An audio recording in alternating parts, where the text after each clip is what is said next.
cancer isn't the first battle Senator McCain has faced. He spent 5 years as a prisoner of war after his plane was shot down by North Vietnamese troops in 1967.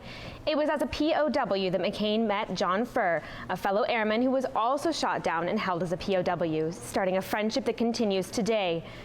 Cronkite News reporter Noelle Lilly sat down with Furr, who's wishing for a quick recovery for his old friend.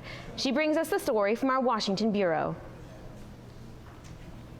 Colonel John Furr says it may have been being prisoners of war that brought the two men together, but he says it was their shared optimism and faith that kept them together. That was John McCain. That's the one I knew from the very beginning. When the news broke this month that Arizona Senator John McCain was diagnosed with brain cancer, well wishes and prayers for the senator came from far and wide. One man, however, says he hasn't stopped praying and doesn't intend to. I made a commitment I was going to devote every day at my Mass to praying for John's complete recovery, and I still do.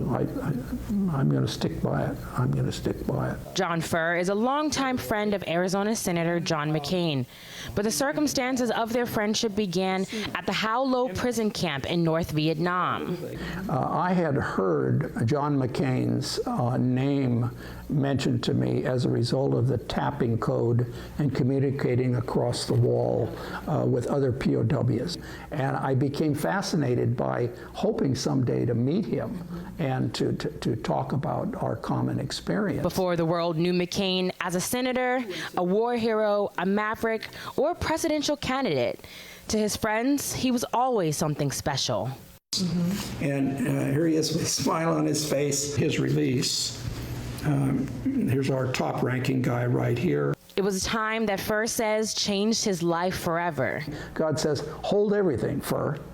I've got something I want you to do first before you finish your tour over in Southeast Asia.